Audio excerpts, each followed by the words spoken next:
Welcome think talk today. آج پاکستان میں بہت بڑی بڑی چینجز ایڈوانسمنٹ ہونے جا رہی ہیں. چینجز تو نہیں، ایڈوانسمنٹس ہونے جا رہی ہیں. سپریم کورٹ میں جو ہے کیس لگا ہوا ہے. حکومت کے جو ڈائریکشن دی تھی سپریم کورٹ نے اس کے مطابق اس کی پرسنس کے اندر. اور حکومت کا موقف یہ ہے کہ فیصلہ 3-4 کا ہے. عدیل صاحب ویلکم. کیا دیکھ رہے ہیں جی؟ 3-4 کا فیصلہ ہے، 2-3 کا فیصلہ ہے. کتنی زبردست بحث ہے، پہلے تو اس کی بحث نوعیت تو پہ بات کریں. بڑی اچھی بحث ہے، لیکن آج کل تو پتہ ہے آپ کو پریڈکشنز کا بڑا دور ہے. پہلے تو پریڈکٹ کرتے ہیں نا کہ کیا ہوگا. مجھے تو یہ لگ رہا ہے کہ یہ ہمارے جو وزیر اعظم صاحب ہیں ان کی چھٹی ہونے والی ہے. مجھے تو یہ کنفرم ہے، اور حکومت اس بات پہ پھنسی ہوئی ہے کہ بھی ہم جو ہے 4-3 کے فیصلے سے ہم جو ہے نا سیف ہیں. اچھا، یہ پریڈکشنز جو ہے نا یہ بڑا مزے کا چسکا ہے. جی جی. اور اچھا ہے آپ نے کیا کہ یہ اس پریڈکشن سے آپ نے شروع کیا ہے. یہ یہ جو کل سے میں میڈیا کو کیونکہ رپورٹنگ کرنی ہوتی ہے تو چینلز کو دیکھنا پڑتا ہے. اس کے اندر میں دیکھ رہا تھا کہ 2-3 مختلف جگہوں پر یہ بات چل رہی تھی کہ وزیر اعظم کو فارغ کر دیا جائے گا اور سپریم کورٹ بہت سخت قسم کا ایک موقف اختیار کرے گی. کیا یہ آپ کیا آپ کو یہ نظر نہیں آتا، کیا آپ یہ اس کو اس طرح سے نہیں دیکھتے کہ یہ ایک لارجر پکچر میں ان سب چیزوں کو دیکھنا چاہیے؟ ایک بڑی تصویر کا رخ ایک دیکھنا چاہیے. اور بڑا رخ یہ نظر آتا ہے کہ سپریم کورٹ کا فیصلہ ہے. ایک پوری ریاست ہے، اس کی سپریم کورٹ یہ ڈیسیژن دے رہی ہے کہ الیکشن کروائے جائیں، اتنے ارب روپے 21 ارب روپے دے دیے جائیں. اور ڈسپیوٹ گورنمنٹ یہ کرے. ابھی ہم صرف ڈسپیوٹ کی بات کر رہے ہیں کہ یہ فیصلہ 3-4 کا ہے، 2-3 کا نہیں ہے. یہ اتنا بڑا تضاد ایک پارلیمنٹ کا اور سپریم کورٹ کا ٹکراؤ، بات پریڈکشن سے آگے کیوں نہیں چاہیے؟ سلمان صاحب، بات یہ ہے کہ آپ یہ دیکھیں کہ یہ ٹکراؤ جو ہے یہ پیچھے 75 سالوں میں کون سا کوئی پہلی دفعہ ہوا ہے. ایسا تو کئی دفعہ ہوا ہے. اور کسی وقت کوئی ادارہ نیچے کسی ادارے کے زیر تاب آ جاتا ہے، کوئی زیر اس کے کوئی بالادست ہو جاتا ہے کوئی ادارہ. تو یہ تو چلتا آ رہا ہے. کبھی کوئی یہی سپریم کورٹ کے ججز تھے جو مختلف آپ کے جو معاشرہ لگتے رہے ہیں ان کو پروٹیکٹ کرتے رہے ہیں، اور کچھ جو ہیں وہ آپ جو ہے ان کی مخالفت میں بھی تھے کچھ ججز. اب بات یہ ہے کہ یہ جتنا بھی جو سینیریو آپ دیکھ رہے ہیں یہ سارے کا سارا اصل میں تو ناکامی ہے، بہت بڑی ناکامی ہے پاکستان کے موجودہ نظام کی. اس بات پہ اب ہمیں مطلب زیر بحث ہمیں یہ گفتگو اپنی کو لانا چاہیے کہ یہ جو سسٹم کی نااہلی ہے یہ ہمیں پوری دنیا میں ہم دیکھتے ہیں کہ دنیا کس طرف جا رہی ہے، اور ہم اپنے سسٹم کو کی آخری جو اس کی بوندیں ہیں نا وہ یہاں پہ ٹپک رہی ہیں. اچھا، اس طرف ہم بعد میں آئیں گے کیونکہ یہ آپ نے بہت اچھا پوائنٹ اٹھایا کہ دنیا کس طرف جا رہی ہے. بہت جی بڑی بڑی تبدیلیاں گلوبل لیول پر ہو رہی ہیں، ہر ہر ہر فرنٹ پہ ہو رہی ہیں. چاہے وہ جیو پولیٹیکل ہو، چاہے وہ اکنامک وائز ہو، ہر لحاظ سے. ایون ہر کانٹیننٹ میں تبدیلیاں ہو رہی ہیں، اس پہ ہم بعد میں بات کریں گے. لیکن یہ جو پوائنٹ ہے نا کہ پاکستان میں اور اس کی رپورٹنگ کہ پاکستان میں 2 اداروں کا ٹکراؤ ہے، اس کے حوالے سے میڈیا اپنی ریٹنگ لینے کے لیے یہ ایک نقطے کو سمیٹ لیتا ہے کہہ کے کہ ہم پریڈکشن یہ کر رہے ہیں کہ کل وزیر اعظم فارغ ہو جائیں گے، کل کابینہ بھی فارغ ہو جائے گی، کل جناب اسٹیٹ بینک کے گورنر بھی فارغ ہو جائیں گے کیونکہ ان کو ڈائریکشن دی تھی. اب مزے کی بات یہ ہے کہ میڈیا یہ پریڈکشن تو کر دیتا ہے، لیکن اس پریڈکشن کو کرنے کے بعد ایک سنسنی پھیل جاتی ہے. کیا قانون اول تو یہ کہ قانون اس کی اجازت دیتا نہیں کہ آپ سپریم کورٹ کے ڈیسیجن کو پریڈکٹ کریں. نمبر 1، یہ تو سخت غلط بات ہے. اگر ہم اس ٹکراؤ کے اندر ایک فریق بن کے بات کرنے کی کوشش کریں کہ تجزیہ کرنے کی بات کریں. لیکن میرا یہ خیال ہے کہ میڈیا کا بینیفٹ اس سب کے اندر یہ ہے کہ کیوس چلتا رہے، آرڈر کریٹ نہ ہو. آرڈر اگر کریٹ ہو گیا، دیکھنا یہ ہے کہ اس کیوس سے بینیفیشری کون ہے، اس کیوس کا بینیفیشری کون ہے. اور اس کیوس کا سب سے بڑا بینیفیشری میڈیا خود ہے. ایسے ہی. بیکاز آرڈر ہونے کا مطلب ہے کہ نیوز نہیں ہے. نیوز نہیں ہے تو ویورشپ نہیں ہے. ویورشپ نہیں ہے تو آپ کی حیثیت نہیں ہے. اور حیثیت ہے تو آپ کو ایڈز گورنمنٹ دے گی ویوز فارم کرنے کے لیے، آپ کا اوپینین فارم کرنے کے لیے. یہ بھی یاد رکھیں کہ ہمارا میڈیا اوپینین فارم کرتا ہے، جو کہ میڈیا کا کام نہیں ہوتا. یہ الگ بحث ہے. لیکن آج کا دن ایک بار پھر ہم اگین میں واپس آتا ہوں اسی نقطے کے اوپر کہ جو اس سے آپ نے بات بھی کی ہے کہ اتنا زبردست ٹکراؤ کہ مملکت کے دو ستون آپس میں بالکل ہیڈ آن ہے. اور کل ایک نیا کانسیپٹ جو پارلیمنٹ نے انٹروڈیوس کیا کہ توہین عدالت تو ہے ایک طرف، توہین پارلیمنٹ کی بات انہوں نے کی کہ ہم توہین پارلیمنٹ ہو رہی ہے، ہم کہہ رہے ہیں کہ الیکشن ہم نے نہیں کروانا. اب اس بات کو اگر ہم ایک اور سٹیپ آگے لے کے چلیں تو میں اسے بات کرنا چاہوں گا کہ یہ جو گفتگو اور جو سچویشن جس نہج پر پہنچی ہوئی ہے، اس میں اگر ہم دیکھیں تو دو فریق ہیں جو کہ دو ادارے اس وقت بظاہر نظر آ رہے ہیں. پی ڈی ایم جو کولیشن ہے اور سپریم کورٹ ہیڈ آن ہوئے ہیں. رائٹ. اب پوزیشن یہ ہے کہ آئین کہتا ہے کہ اقتدار اعلیٰ اللہ تعالیٰ کا ہے، اقتدار اعلیٰ اللہ تعالیٰ کا ہے، اور عوام اس کو استعمال کریں گے بطور امانت کے. یہاں پر عوام فریق ہی نہیں ہے. اب ہم بات یہ کریں گے کہ پچھلے 1 سال سے اور 75 سال سے تو ویسے، لیکن نیئرسٹ میموری جو ہے ہماری 1 سال کی، ویسے دیکھیں 75 سال کی تو آپ نے بات کی، ایسے ہی ہے. عوام فریق نہیں ہے اس سارے کے اندر.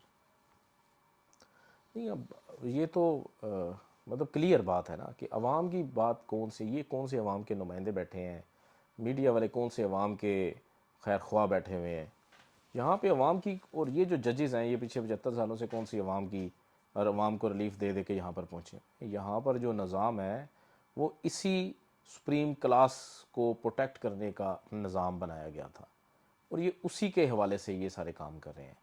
اب دیکھیں پچھلے کانسٹیٹیوشن دینا سر، کانسٹیٹیوشن دینا، کوئی ایک چھوٹی بک پکڑا دینا کانسٹیٹیوشن کی. اچھا، اب یہ دیکھیں پچھلے 1 سال سے عوام جس ذلت اور جس مہنگائی کا سامنا کر رہی ہے، اس کے اوپر کوئی بات چل رہی ہے؟ سارے اپنی سیاست چمکانے، سپریم کورٹ اپنا آئین بچانے، اپنے کیا سے کہتے ہیں ہم آئین کی بچانے کے اوپر لگی ہوئی ہے. ٹھیک ہے، پارلیمنٹ نئے سے نئے بل پیش کر کے امینڈمنٹ لا رہی ہے، یعنی کہ سیاستدان اپنے اس کے اوپر لگے ہوئے ہیں. مطلب ہر ادارہ اپنے مفاد کے لیے کام کر رہا ہے، جبکہ عوام کی نمائندگی نہیں ہے. اور یہ تو ہماری عوام کے اوپر بہت بڑا ان کو یہ سوچنے کا اس وقت موقع آ چکا ہے کہ اس وقت سارے کے سارے پکچرز ان کے سامنے کلیئر ہو چکی ہے کہ آپ کی نمائندگی اس وقت پورے ملک میں نہیں ہے، آپ کی آواز اس وقت پورے ملک میں نہیں ہے، کیونکہ یہ نظام عوام کے لیے تو کبھی بھی ڈیزائن ہی نہیں کیا گیا تھا. معذرت سے آپ بتائیں، آپ نے قانون میں آپ نے کہا کہ آئین کے اندر عوام جو ہے وہ سپریم ہے اور سسٹم جو ہے وہ اقتدار اعلیٰ اللہ تعالیٰ کی ذات ہے. کہاں پر کتاب کے اندر تو لکھ دینے سے کوئی تھوڑا ہو جاتا ہے، اس کو امپلیمنٹ بھی کریں نا آپ. اچھا، میں نے چونکہ ابھی آئین کی بات ہو رہی تھی اور میں نے یہ کانسٹیٹیوشن آف پاکستان اس کو اوپن بھی کیا ہے، اس کے اوپر ہم چلتے چلتے جو ہماری گفتگو ہو رہی ہے اس کو بھی ہم آگے ڈسکس مزید کر سکتے ہیں کہ کیا یہ عوام کا جو ہے استحقاق جو بنتا ہے، کیونکہ دونوں یہ آئین پارلیمنٹ نہیں بنایا. اور اس کی جو پریمبل ہے یہ کہتا ہے کہ ساورنٹی اللہ تعالیٰ کے پاس ہے، یعنی اقتدار اعلیٰ، اور پیپل آف پاکستان وہ ایکسرسائز کریں گے اس ساورنٹی کو by with in the limits prescribed by Allah Almighty, یعنی ان حدود و قیود میں رہ کے اس اتھارٹی کو استعمال کریں گے. اب اس میں 75 ایئرز میں پرابلم کیا رہا ہے اس کے اندر؟ مجھے نظر آتا ہے کہ 75 ایئرز کے اندر 75 سالوں میں ویسے آئین تو 75 سال کا نہیں ہے، لیکن اس سے پہلے بھی روح یہی رہی، ایکسرسائز کرنے کی روح یہی رہی کہ جب بھی بات کی جاتی ہے اقتدار اعلیٰ کی، عوام کی، تو عوام کے رائٹ کو محدود کر دیا جاتا ہے پولیٹیکل ساورنٹی تک. جبکہ صرف پولیٹیکل اقتدار اعلیٰ نہیں ہوتا، اکنامک اقتدار اعلیٰ بھی ہوتا ہے. دو ہی طاقتیں ہیں نا، political power and economic power. اور پولیٹیکل پاور بھی اکنامک پاور سے نکلتی ہے. دیکھیں الیکشن کون لڑ سکتا ہے پاکستان میں؟ جس کے پاس سرمایہ دار ہے. سرمایہ. تو بنیاد جو ہے کیا ہوئی؟ اکنامکس. اسٹیٹ کی پاور بھی دو ہی طرح کی ہوتی ہیں، اکنامک اور آج یہ بات کر رہے ہیں نا کہ جی انوائرمنٹ ٹھیک ہوگا پولیٹیکل تو اکنامک انوائرمنٹ ٹھیک ہوگا. اکنامک سوورنٹی عوام کی نہیں مانی جاتی، نہ کسی کورٹ ججمنٹ میں، نہ آئین کو انٹرپریٹ کرتے ہوئے، نہ پارلیمنٹ کے اندر. وہ کہتے ہیں کہ ایک رائٹ ہے عوام کے پاس کہ عوام کی سوورنٹی کا مطلب یہ ان کو ووٹ ڈالنے کا حق مل جائے، بس دیٹس آل. اور لڑائی اس وقت جو ہو رہی ہے نہ وہ آئین کی اپ ہولڈ کرنے کے لیے ہو رہی ہے، نہ وہ پارلیمنٹ کو اپ ہولڈ کرنے کے لیے ہو رہی ہے. لڑائی ہماری اشرافیہ کے دو طبقوں کی لڑائی ہے. بالکل صحیح. اور وہ اشرافیہ کے وہ دو طبقے ہیں کہ جن کو عوام کو آپشن دیا جاتا ہے کہ یہ دو آپشنز ہیں، ان میں سے ایک کو ووٹ دے دیں. عوام کے پاس آپشن نہیں ہوتا. عوام کو چونکہ چسکا پڑا ہوا ہے ووٹ ڈالنے کا اور تبصرے کرنے کا، تجزیے کرنے کا اور پارٹی بننے کا. ایک بائسنس ایک انسان کے اندر موجود ہے کہ میں فلانے کا سپورٹر ہوں، فلانے کا سپورٹر نہیں ہوں. اس مائنڈ سیٹ کو یوز کرتے ہوئے جب یہ لے کر آتے ہیں تو پھر تانا عوام کو ہی دیا جاتا ہے کہ آپ لوگوں نے سلیکٹ کیا تھا نا. تو وہ رائٹ جو کہ شروع میں تھا ہی نہیں اصل میں عوام کے پاس، کیونکہ اس رائٹ کو ایکسرسائز کرنے کے لیے فری ول کا ہونا بھی ضروری ہے. اور ہمارے حقوق کے اندر ہمیں آزاد ہونا بھی ضروری ہے. یہ پری کنڈیشنز ہیں رائٹ کو ایکسرسائز کرنے کی. مجبور کیا جاتا ہے ایک سسٹم کے اندر ووٹ ڈالنے کے لیے. عوام ووٹ ڈالتی ہے اور سمجھتی ہیں کہ ہم نے ووٹ ڈال کے بڑا اپنا رائٹ کو ایکسرسائز کیا. اور اس میں بہت بڑا جو آج کے دور میں چل رہا ہے وہ میڈیا کا رول چل رہا ہے. مختلف گانے بنائے جاتے ہیں، ایک ہائپ کریٹ کی جاتی ہے، اور اس کے بعد عوام کو آخر میں تانا یہ دیا جاتا ہے کہ یہ ناکام لوگوں کو سلیکٹ کرنے والے آپ لوگ ہیں. تو اس لیے اصل میں ناکام آپ لوگ ہیں کیونکہ ان کو سلیکٹ آپ لوگوں نے کیا.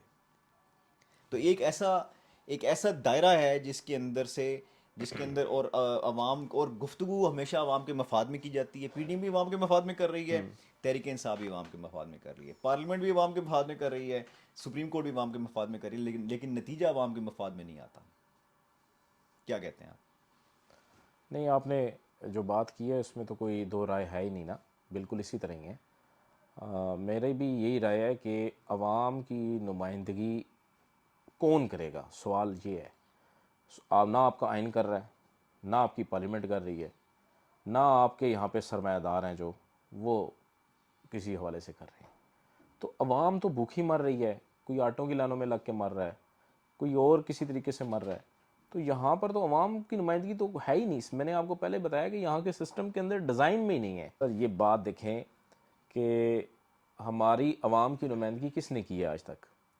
میں بات کر رہا تھا مودی گورنمنٹ کے حوالے سے. جب یہ مودی سرکار بی جے پی جب انڈیا کے اندر آئی اقتدار کے اندر، اور اس کے آنے پہ ہمارے ہاں جو اس کو پروجیکشن ملی کہ بی جے پی آ گئی ہے تو یہ انتہا پسند جماعت ہے، اس نے آ کر انڈیا کے اندر تہس نہس کر دینا ہے، مسلمانوں کو نہیں چھوڑنا، وہاں کی اکنامیکلی صورتحال کو تباہ کر دینا ہے. اب دیکھیں اس وقت اس 10 سال کی کارکردگی کے اندر ہندوستان دنیا کی 5ویں بڑی اکنامیکلی طاقت ابھر کے سامنے آیا ہے.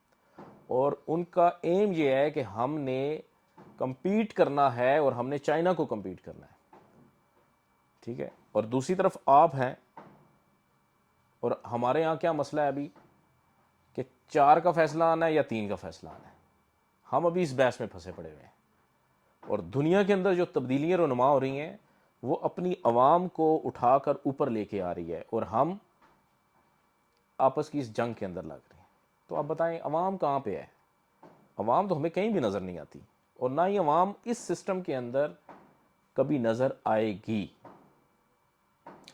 یہ یہاں پہ میرا خیال ہے سیگمنٹ کو کلوز کرتے ہیں، کیونکہ آج یہ 11 بجے کے قریب، ویسے تو ابھی 11:45 کا ٹائم ہو رہا ہے، ابھی تک کوئی ہیئرنگ کی نیوز نہیں آئی، لیکن یہ نیوز تو سارا دن لوگوں کو ریسیو ہوتی رہے گی میڈیا کے ذریعے سے. ہم نے سوچا کہ اس ساری نیوز کو، اس ساری سچویشن کو ایک الگ پوائنٹ آف ویو کے ذریعے سے آپ لوگوں تک پہنچائیں. Thank you for watching think talk today.